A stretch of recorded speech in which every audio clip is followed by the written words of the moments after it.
Be mindful. Do not let the mind sending out.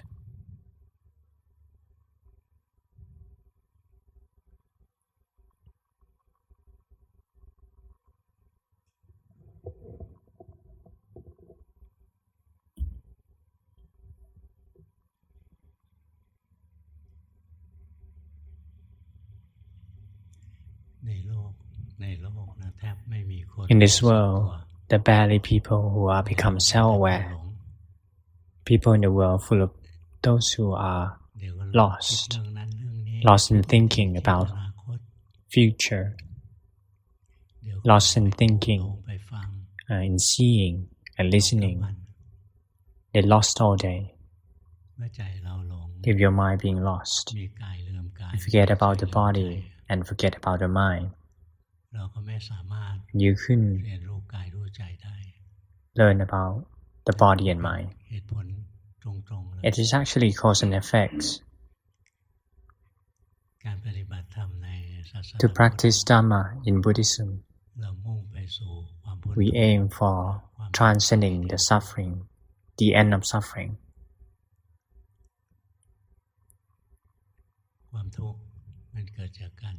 The suffering happens when we develop craving and then attach. Once attached, the mind struggling, causing suffering.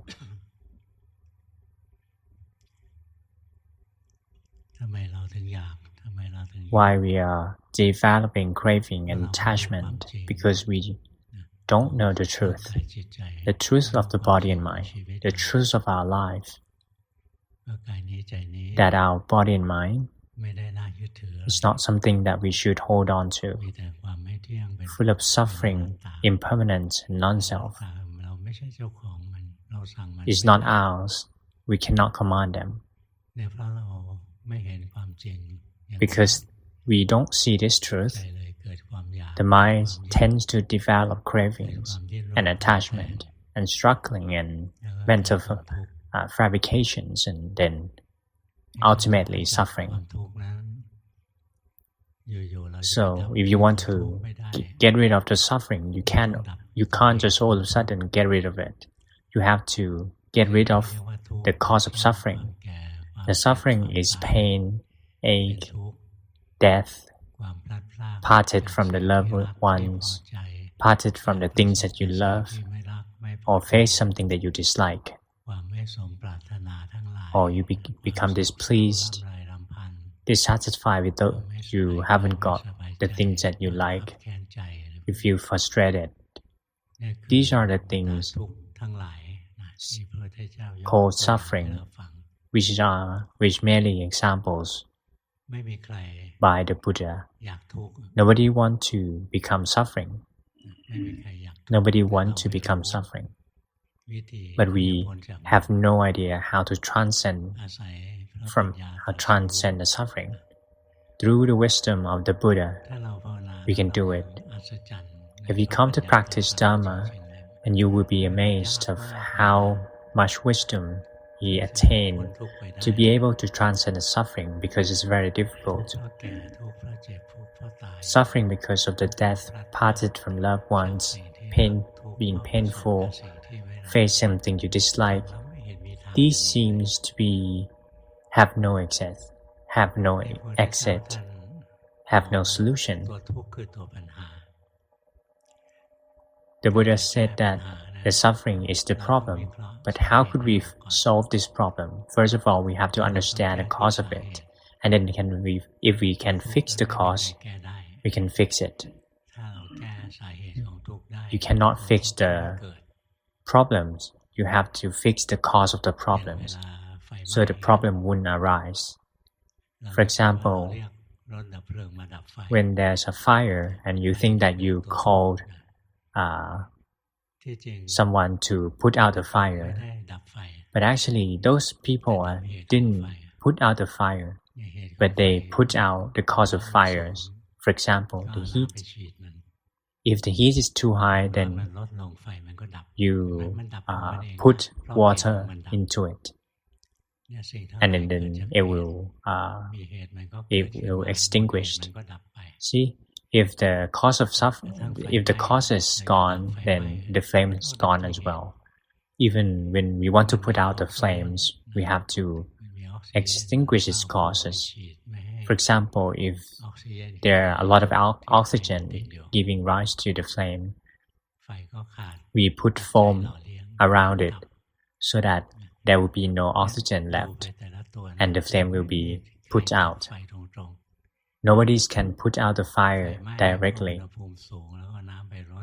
We reduce the temperatures, we lock all the air and oxygen from the flames. Or sometimes we try to get rid of the things that it could be burned. For example, if sometimes they get rid of the neighboring houses, so that there will be no materials for the fire. So when there's causes arises and there's no cause arises, and then there will be no effects. So the Buddhas come to contemplate what's the cause of suffering. But his spiritual perfection is matured, and he could analyze according to dependent origination. And he discovered that the birth causes suffering.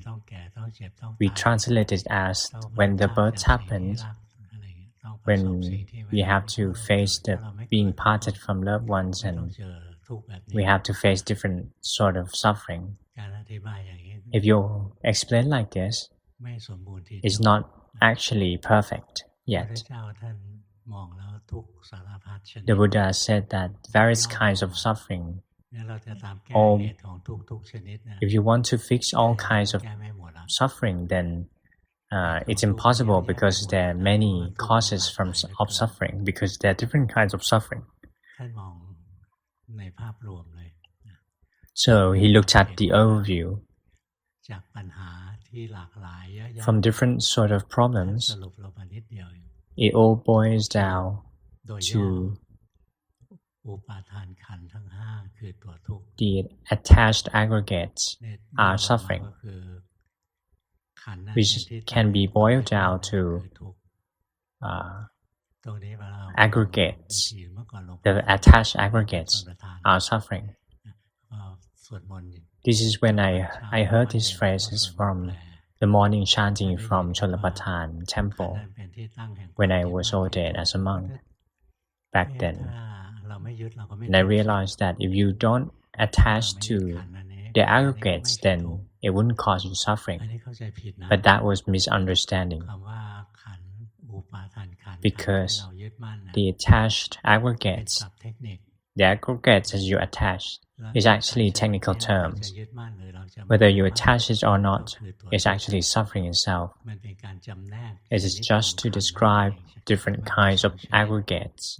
There are two types of aggregates. The first one is called attached aggregates. It is a place for attachment. The other type of aggregates is not a place for the attachment to situate, like all kinds of ultra-mundane consciousness or minds of the noble ones, or the mental factors that arises together with those minds. These are not attached aggregates. They are aggregates. But the attached aggregates that we have, no matter we attach to them or not, it's suffering. Arahant never attached to their bodies anymore, but they still have some suffering according to the body, because it can be pain and aging. The wisdom of the Buddha is very high, and he summarized that all kinds of suffering can be boiled down to the aggregates, the 5 aggregates that we have, because we don't have the ultra-mundane aggregates.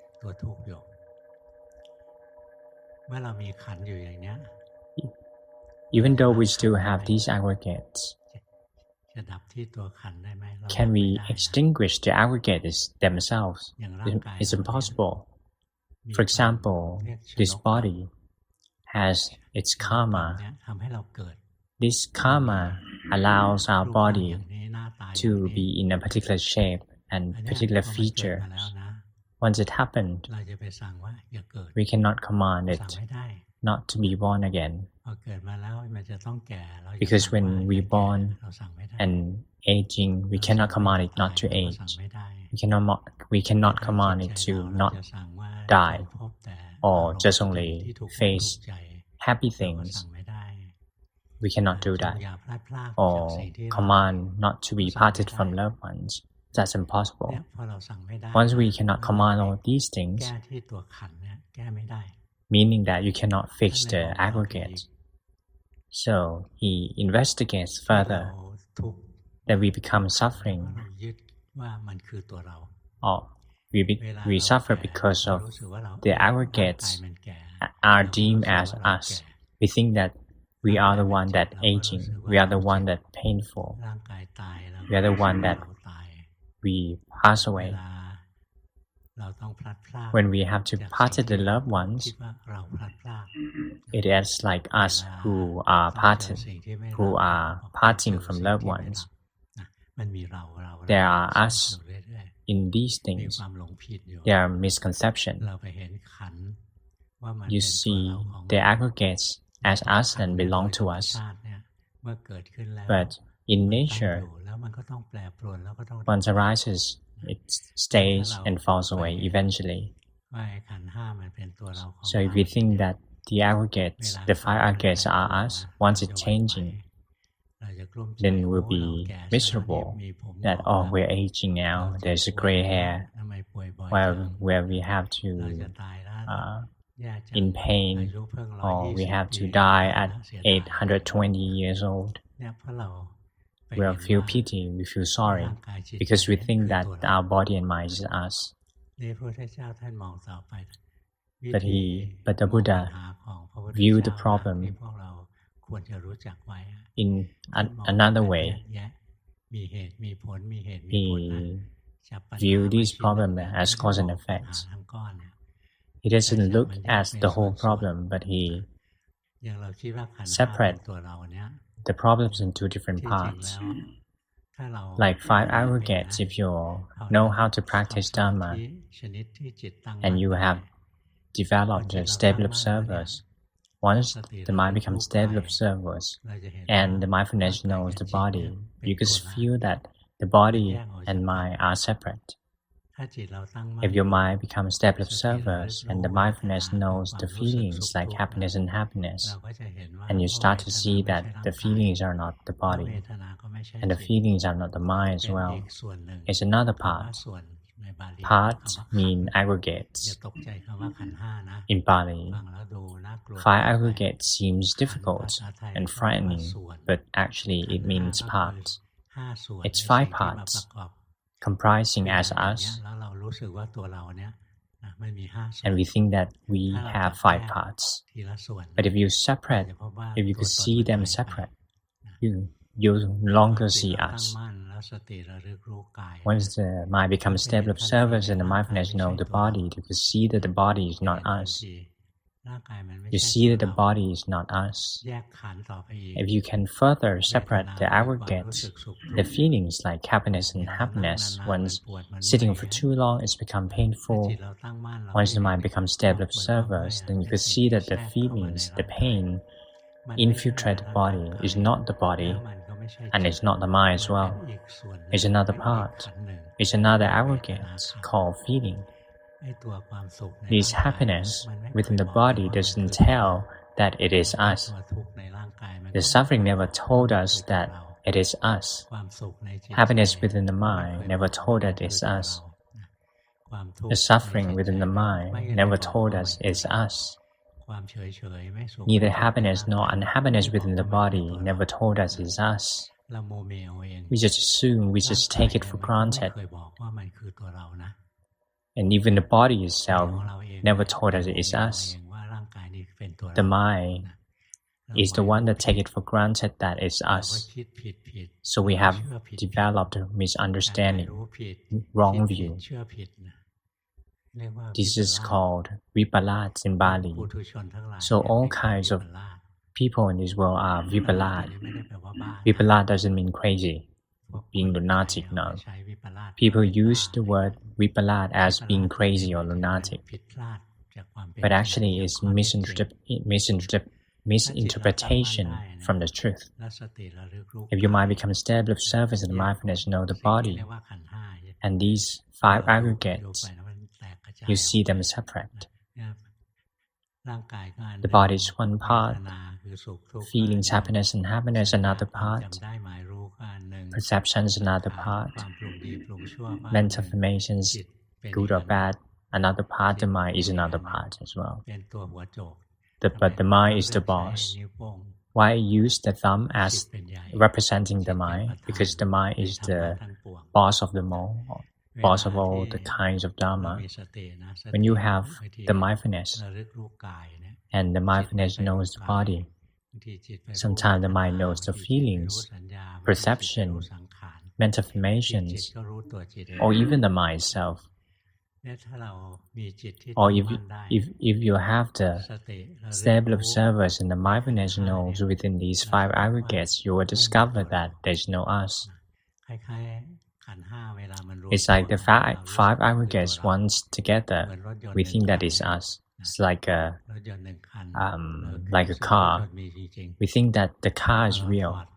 But once you separate the car into different parts, the wheels are not the car, the bumper is not the car body is not the car, all the wires are not cars.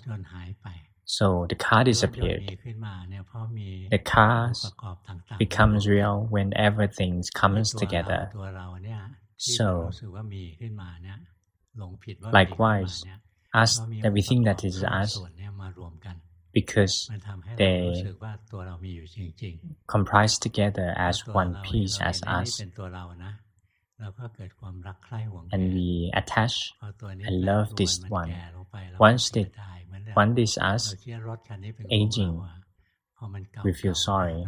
Likewise, when the car getting old, we feel pity and sorry. If it got crashed, and we feel sorry as well. We think that it's us, belong to us, so become sorry. That's why when they are changing within the 5 aggregates, then we feel sorry. But those who develop wisdom according to the Buddha's path, we could see them separate. We all can do. The way we can achieve this is to train the mind to become stable observers. This is the one that can tell whether you can see the aggregate separate. A lot of people saying that, oh, very easy. You're just reciting, the body sitting, the physical part sitting, the mental part knows. These are not knowing. This is reciting, thinking.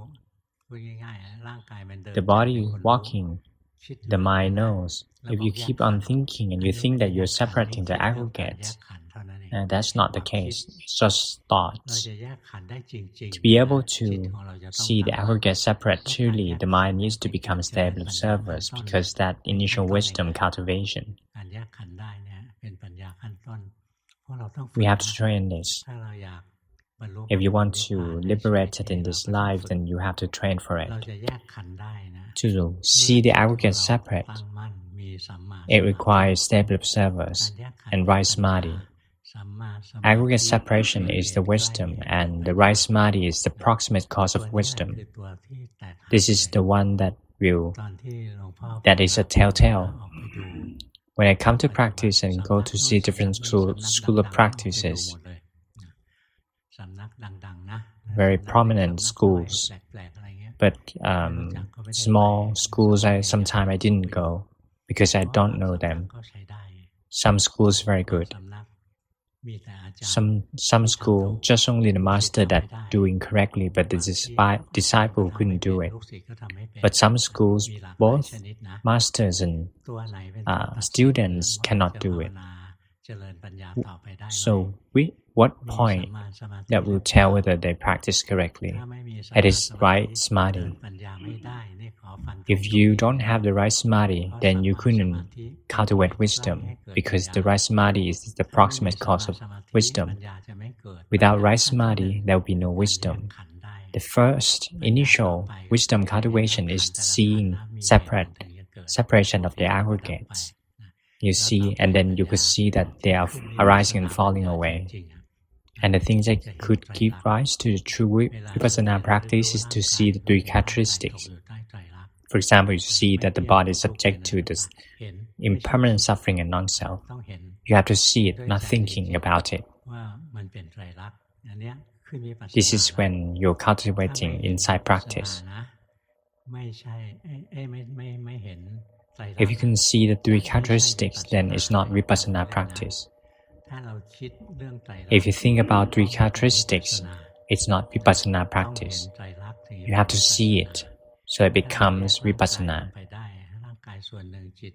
If you can see, if you see the aggregate separate, that's only initial wisdom cultivation. It's not vipassana yet. Vipassana requires seeing three characteristics. That's the rule that you have to memorize. But how could we truly cultivate wisdom? The right samadhi is the one that can help you generate wisdom.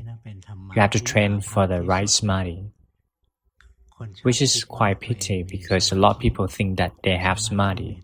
But samadhi can be divided into different types, like wrong samadhi and right samadhi. The right samadhi can be further categorized into calmness samadhi when the mind knows the objects for a period of time, and the other ones when the mind detached from all the phenomena of physical mental parts and see these physical mental parts rising and falling away and changing. So the right samadhi that we have to develop is when the mind becomes stable observers. The minds of other people in the world never become stable observers. They keep drifting away all the time. They forget about themselves. Some people learn a lot of texts and they think that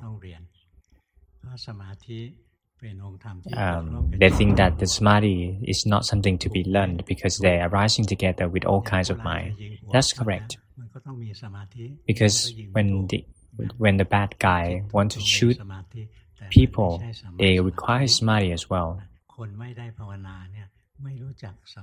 But when they don't practice Dhamma, they don't know the right samadhi. So you have to train for the right samadhi. The true right samadhi arises from the right mindfulness. The right mindfulness is not normal mindfulness. When the mind becomes wholesome, it's general mindfulness. It's not the true right mindfulness. The right mindfulness is defined by the Buddha, which is the four foundations of mindfulness. So if you don't cultivate the four foundations of mindfulness and think that you have the mindfulness, like you can driving straight forward, and you think that you have the right samadhi, that wasn't the case. But you have to train for this right samadhi, right mindfulness. The nature of the mind that develop the right mindfulness is when the mind detached from all kinds of phenomena like thoughts, physical mental parts. The mind will detach from these phenomena to become stable observers. The nature of the mind is the joyful, awakened one already. The Buddha said that the mind is the luminous naturally, like the knowing mind, like the forest monk mentioned. This knowing mind is actually the luminous mind, like the Buddha said. It has become blemished because of the defilements. For example, we develop greed. We want to have the nibbana. That's defilements, and it creates and it's making the luminous mind to go away.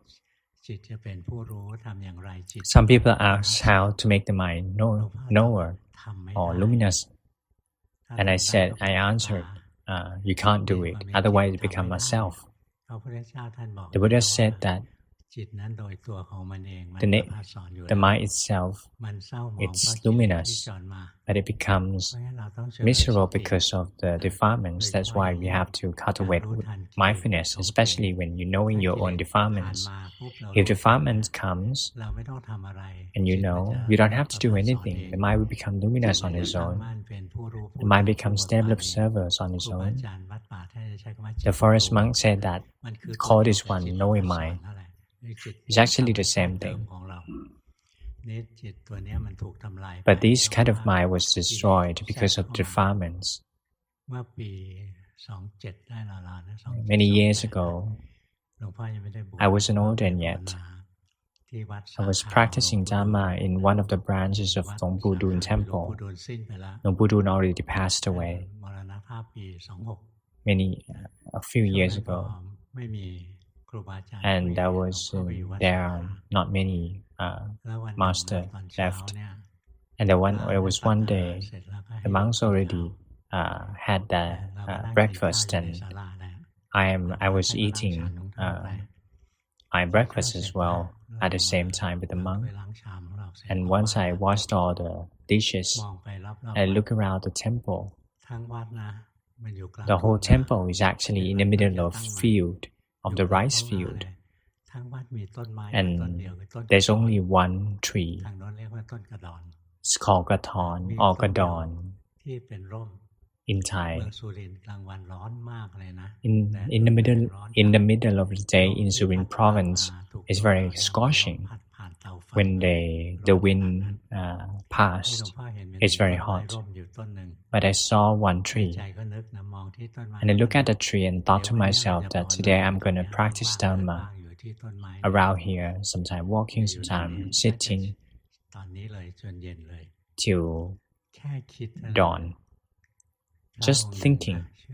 And then one of the monks called Luangpu Lun, he shouted out, "Pramote, if you want to practice Dhamma, then it was wrong." And my mind shivered. Even just wanting to practice Dhamma, then it's wrong. So if you don't want to practice Dhamma, how is it going to be so wrong? So I listened to this, and it's like eureka, because my mind developed the greed. I want to practice Dhamma because of the greed. But then I go to that temple, to that tree. Anyway, but I go with the self-awareness. The mind isn't overwhelmed by the defilements and become joyful and aware, awakened. So the luminous mind was destroyed by the defilements. And if you have the mindfulness to be aware of it, the defilements will fall away, and the mind will become luminous automatically. So once he said that, "Pramote, if you want to practice Dhamma, then it's wrong," I knew that my mind developed greed, and then the greed gone, and then I start walking in sitting meditation around that tree. But my mind become awakened, aware, and joyful. Seeing the body breathing, seeing the body walking, see the body moving, see the body sitting, and be mindful.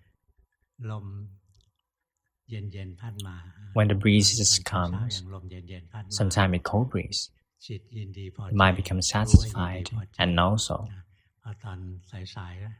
later in the day, The breezes comes again, but it's very hot. I become dissatisfied, and I knew so as well. I could see the changes within the mind without doing nothing.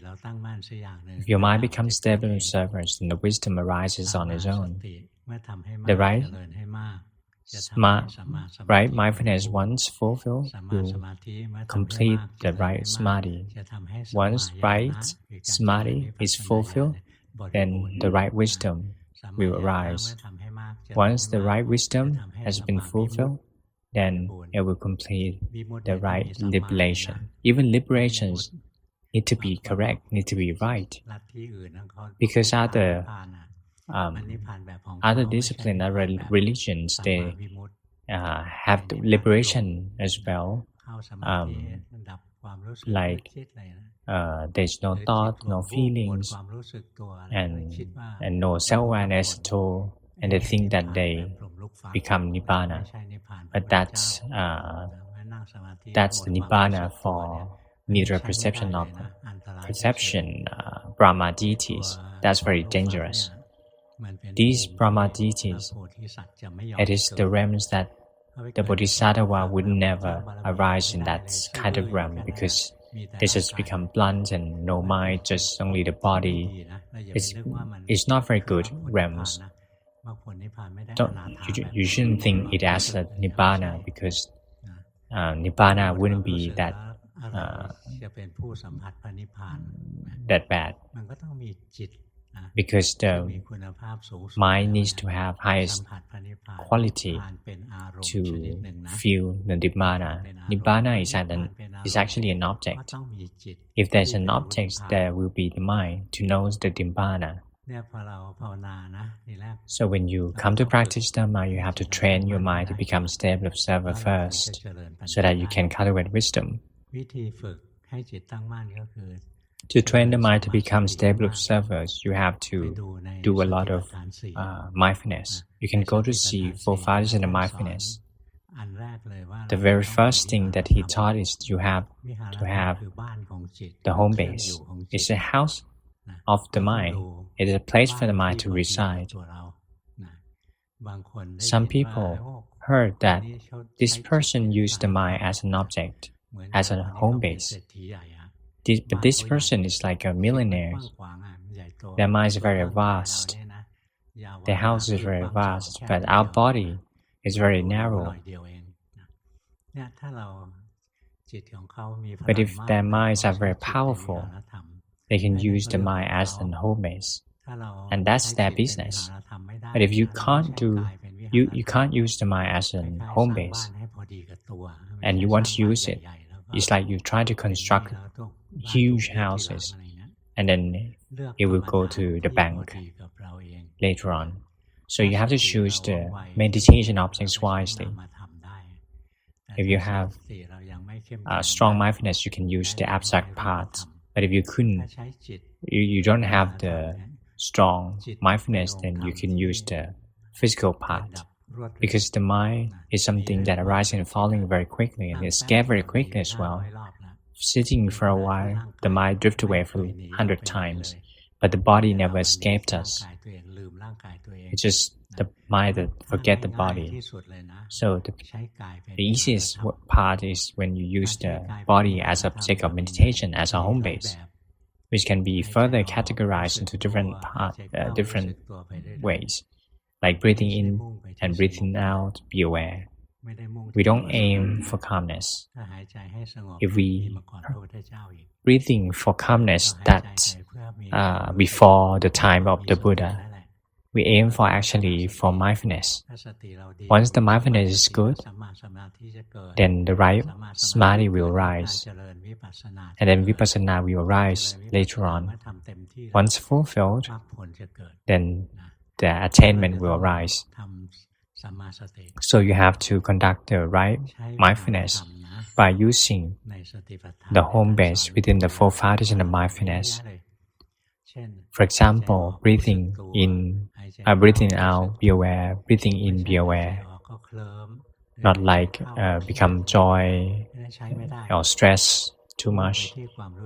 So we aim for self-awareness, breathing and become self-aware. Breathing for a while, once the mind drifts away to think of other things and you forget about yourself. You breathing for a while and then you realize that you forget about the breathing. You drift away to think of other things. Do not forbid it to happen, because we couldn't do that. Just keep on meditating, breathing. Once the mind drifts away to think, once the rhythm of the breathing changes, the mindfulness will kick in. You become self-aware automatically. When I was practicing with breathing with self-awareness. Once the mind drifts away to think, it wouldn't be too long, and I knew. I keep on breathing again, and lost again, and also lost again, and also again. Eventually, the mind can firmly recognize the phenomena of the mind drifting away to think. This is called firm recognition. Firm is like stable. Recognition is like when you can memorize or interpret correctly, firmly, that's the phenomena of the mind drifting away to think. Whenever the mind drifts away to think again, then that firm recognition will give rise to the mindfulness automatically. You cannot command it to happen. It arises because of the cause. The cause is the firm recognition. So you have to meditate on an object. For example, the breath of Buddha, or rising and falling abdomen, or body movements in still, or the body in different postures. Anything that you're competent and knowing. Once the mind drifts away, just keep on observing it, so that you wouldn't lost for too long. Lost and no so, lost and no so. Another one is when you go to see the objects. For example, when you observe the breath, the mind goes to see the breath, knows the mind that goes to see the breath. Once you're observing a rise and falling of the abdomen, knows when the mind goes to see the abdomen. Later on, once the mind can firmly recognize this, once the mind goes to see objects, goes to see the breath, whenever the mind goes to see these things, then the automatic mindfulness will arise. This is not the mindfulness that we can command it to happen. It arises because we have the mindfulness of the body and mind. We conducted 4 foundations of mindfulness. So conduct the 4 foundations of mindfulness more often. I used the breath, and Kunmei is very spiritual perfections, very high, very difficult to imitate. She just do knitting and keep in calm self-aware. For Prajana, he used the body movement and become self-aware. He couldn't use the breath as like me because his nostril is blocked. He couldn't really breathing very well. So the mind becomes stressful. So he used the body movement and also movement of the body and still. He doesn't use the pattern. Whenever the body moves, and also moving here and there, be aware. And in natural pattern, the body moving all the time. When you're breathing, the abdomen and the chest moving, and be mindful. See the body moving. What do we train for? We train for mindfulness. We train for the right mindfulness, which is to become self-aware. So if you're breathing and you become self-aware, then that's good.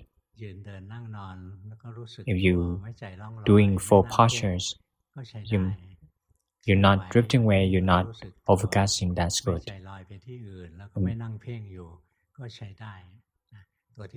There are 2 ways that you're doing incorrectly is when the mind overcasts on the objects and when you forget about the objects. This is know-how. I knew that this is the weakness of people. Each school of practice there's rarely right samadhi to be found, because people in this world is full of those who've been lost.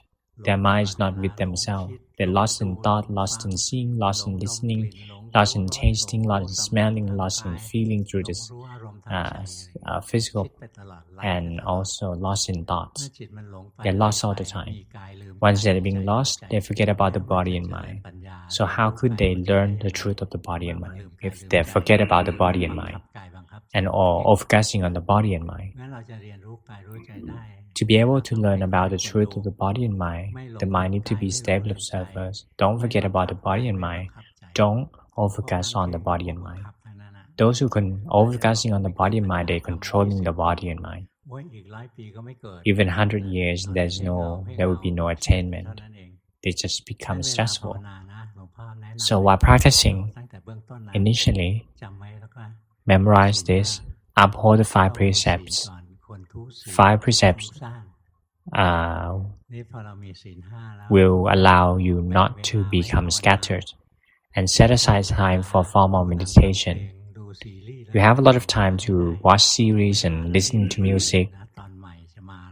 Like you try to wait for the new episode of the series. You can set aside time for those things, but when you come to practice Dhamma, you never be able to. So you should set aside time for the Dhamma practice. From this period of time, you will practicing Dhamma in formal meditation.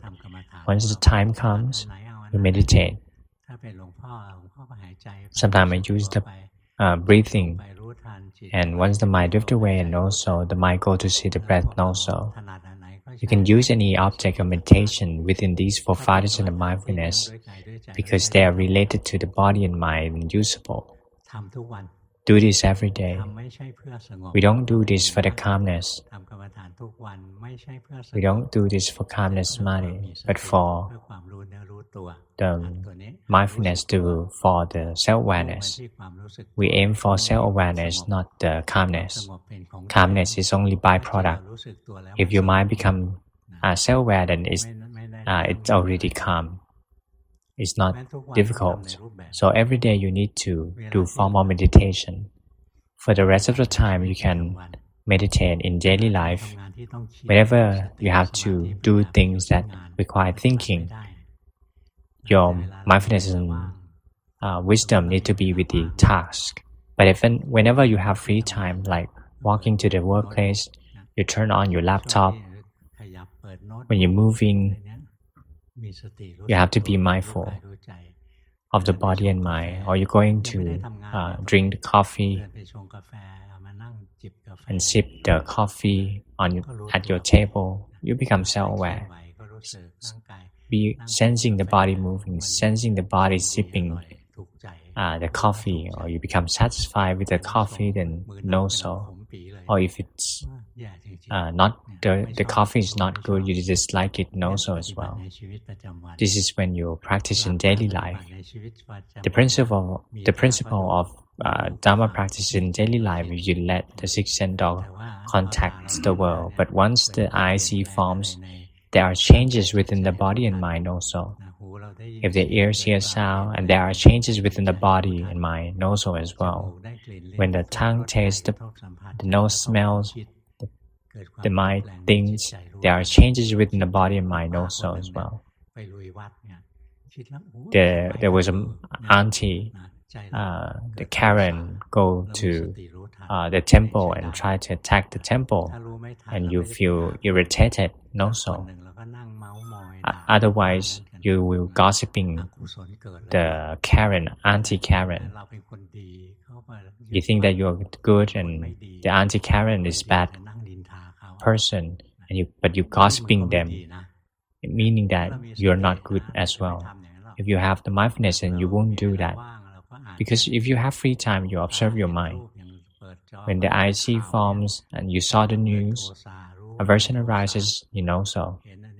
You see that this woman is very beautiful, you like her. Even more beautiful than your wife.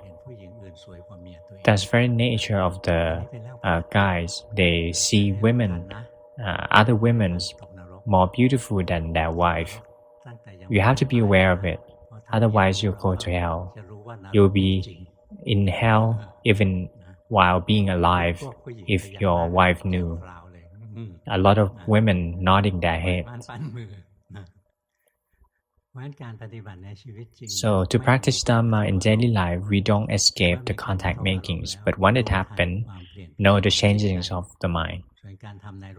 In formal meditations, if your mind is scattered, do calmness samadhi. So you do calmness samadhi every day by meditating on an object continuously. Don't want to be calm. If it gives rise to the happiness, like breathing, I let breathe only a few breaths and become calm already. You have to choose which object meditations make you comfortable. If you want to be calm, then you meditate on an object and after a while be calm. But if craving arises, craving for calmness, then you won't be calm. That's the principle of Dhamma practice. Uphold the 5 precepts, set aside time for formal meditation every day.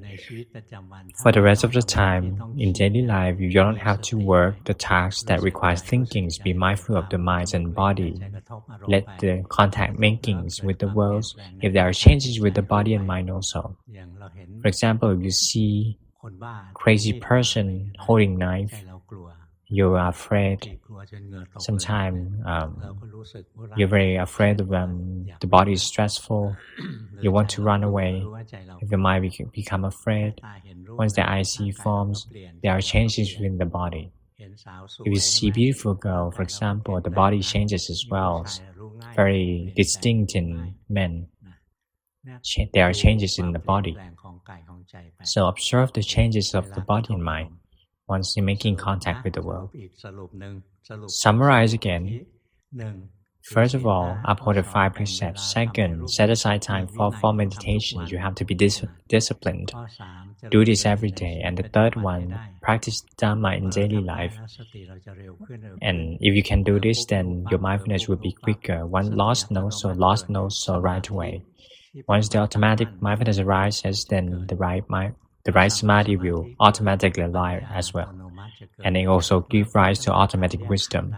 Starting from seeing the aggregate separate, seeing the body one thing, feelings, happiness and another thing, mental formations, good or bad, another thing, the consciousness or mind is another thing. And once you can separate this, you see that there's no us in body, no us in feelings, no us in perception, no us in wholesomeness and unwholesomeness. Even the mind itself, in a subtle way, you could see that the mind is not us. The mind rising and falling all the time. Sometimes it rising through the mind, become self-aware, and rising through the ears, eyes, and become self-aware again. You see that there are changes of the mind. Meaning that the consciousness arising through 6 senses. If you can separate these 4, then the 5th one, there will be no us. Why? Because there's no us in the beginning. Us arises from wrong view, wrong interpretation. But if you have a right interpretation, right view, and right belief, there will be no us. If there are no us in aggregates, who's going to suffer? It's actually the 5 aggregates suffer because the aggregates are suffering, but there is no us to be suffer because the 5 aggregates no longer us. So uphold the 5 precepts every day, do formal meditations, and for the rest of the day, practice Dhamma in daily life. You can observe the body to give rise to mindfulness, and observe the feelings if you are competent in knowing it to give rise to the mindfulness. And you can observe the wholesome and unwholesomeness to develop the mindfulness, not the calmness. Calmness is only byproduct. If your mind is not overwhelmed by the defilements, the mind is already calm on its own. Because the mind is no awakened and joyful one, but was commanded by defilements, so it becomes suffering. That should be all for today. It's a little bit difficult. So if you don't understand, you can go to see the rerun. Listen more and more. You won't be stupid for long. because these defilements wouldn't fight against your patience and wisdom. You keep on learning, and one day you understand, and you think that the Dhamma of the Buddha is very spectacular. Yesterday I told one person, he's very old, he's been learning for many years, and he become awakened and he could see the world differently. The world is suffering, but the mind is not suffering. He could see like that.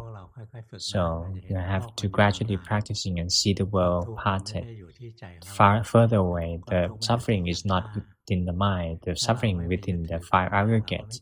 If you're not attached to the aggregates, then the mind won't be suffered. The mind will transcend the suffering. That should be all for today. Let me scan first. Number one was startled. He didn't know that there will be homework submission now.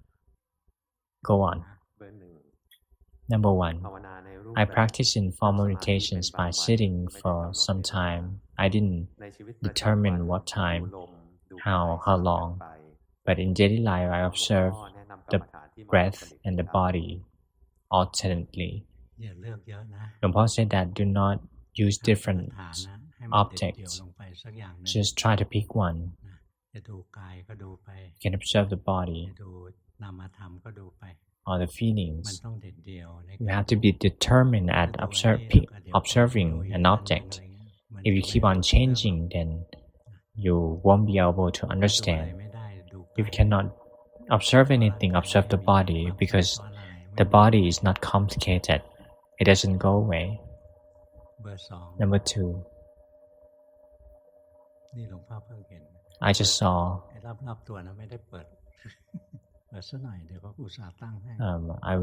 I just saw this. I will turn it on. It's okay. We're almost done. Number two, I practice in formal meditation by chanting and walking meditation for about half an hour. In daily life, I observe the body movements. It's correct. Keep on practicing. When you when you're winking, the mind develop curiosity, become self-aware. The mind starts to become self-aware. Good. Self-awareness is the beginning of the Dhamma practice. People in the world forget about themselves. They couldn't practice truly. Number one, the mind go to see the object. The mind sink down. Number two, the mind drift away to think. Could you see that? See you nodding. Could you see that? Keep on knowing. What you practice is good. It's okay. But you have to be more, practice more. Number three, I practice in formal meditation. I sitting walking for 10 minutes each time. I seeing the mind drift away and rising and falling abdomen. I could observe the mind rising and falling away in daily life. I see the rapturous happiness and falling away. Can you kindly advise? Luangpu said that while practicing, do not think a lot. Just being self-aware. Whatever happens in the present, know so. Everything taught us Dhamma. Even wholesomeness taught us Dhamma. Unwholesomeness taught us Dhamma. Three characteristics indeed. The mind drifts away. See that? The mind becomes tight. See that? It becomes tight because you're focusing on it. The luminous mind is not tight. It will be relaxed and become self-aware. Now you're drifting away to think again. See that? Keep knowing them. Know as much as you can. You don't have to know it all the time. If you want to know it all the time, then you'll be overgushing. This happens to everyone. Do not thinking too much. Just keep on being self-aware, especially on the body. If you observe the mind, it will be scattered. So be aware of the body. Do not focus on the body. Just sense it. Sense the existence of the body, sensing the movement of the body, just sensing it. Number 4. I practice informal meditations by walking for about 3 hours. Sometimes it's high of quality, sometimes scattered. In daily life, I observe the body movements. Sometimes I could see the craving, like good that you could see it. Keep on practicing, and then you start to see more of it. In fact, these 4 people is good. They practice well, and they have a gradual improvement and progress. The Buddha never cherished the goodness that stayed the same, so you have to keep on practicing without stopping. Be mindful of the body and mind as they really are, with the stable observers and neutral. Number 3, you might lost in thoughts. Do you know this? Once the mind lost in thought, knows so. Meditate when the mind lost, knows so. Number 4, you lost in thinking too. Keep on practicing. We don't forbid the mind being lost. Nobody could do that because the mind is non-self. But the mind can be trained. The mind is non-self, not us. But the mind has nature to be trained. So we can train 4 foundations of mindfulness. And then it become gradually better. These 4 people, especially these 3. Number 4, thinking too much. Number 5. I practice informal meditation by walking and sitting for about 3 hours and practicing in daily life, seeing the body breathing in and out. Sometimes wisdom arises shortly, but something covered very quickly. I'm not sure whether I walk the right path. It's better than the past. Once the wisdom arises, it happens very shortly. If you think that wisdom lasts for an hour, that was wrong. It will fool you. The wisdom is the comprehension of the mind. Once it happens, it should happen quickly. And it will cut off some of the misunderstanding. But it won't happen every day. The true wisdom won't happen every day. Number 4, you might wandering away. Number 3, you like to focusing on yourself, controlling yourself. It might be because you're close to me. Some people close to me, they might become stiff and constricted. Very normal. Number 2, you're trying very hard. Number 5, you're good. You see that the mind is more light, it's lighter, and lost shorter. You see that the world's further away. Good. What you practice is good. Keep on practicing, do not hurry. Just don't be lazy. You have to be consistent every day. You shouldn't pause your practice. Number 6. I practice informal meditations by chanting and sitting meditation for 1 hour. In daily life, I observe the body moving and chanting Buddha. The mind is not very routine awareness. The mind is sometimes miserable. Sometimes I could get away from it, but it doesn't disappear. Can you kindly advise? You have to keep on knowing it. We don't come to practice to fix any phenomena. If the mind becomes miserable, suffering, we don't practice to get rid of it. We come to practice to see it. If the misery arises, just know and witness it.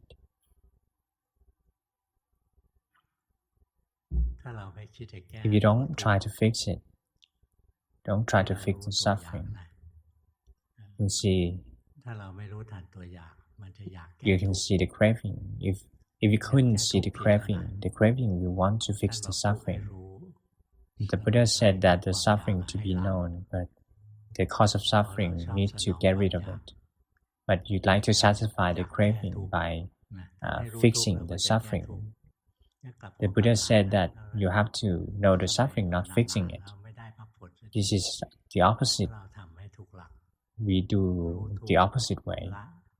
We have to know the suffering and get rid of the cause of suffering. Number 3, you might escape. See that? Know it more often. If you have the home base, then you won't be lost for a long period of time. Number 2, you're being lost too. Do you know that? Number 2, you like to control yourself. You like control yourself and your mind become tight. Number 7, I practice informal meditation and cooking for pastry for 3 hours. And in daily life, I chanting Buddha and observing the body breathing and moving while cooking pastry. And come back to the body and knowing mind. I don't come to fix and accept the feelings as they really are. You said that I still control the mind. Can you kindly advise? You got a lot better. You can use cooking pastry as your home base. You get both money and mindfulness. Very smart. When you practice, the mind gains some progress. Actually, you don't have to come to ask me. You can witness this by yourself. Could you see that the mind is broadened and more comfortable? The suffering shorter and shorter. When you're being lost and lost shorter, you get better and better. But we don't aim to attain these things. Our main goal is to let go of the 5 aggregates. But do these are byproducts. Now you become tight. Number 8,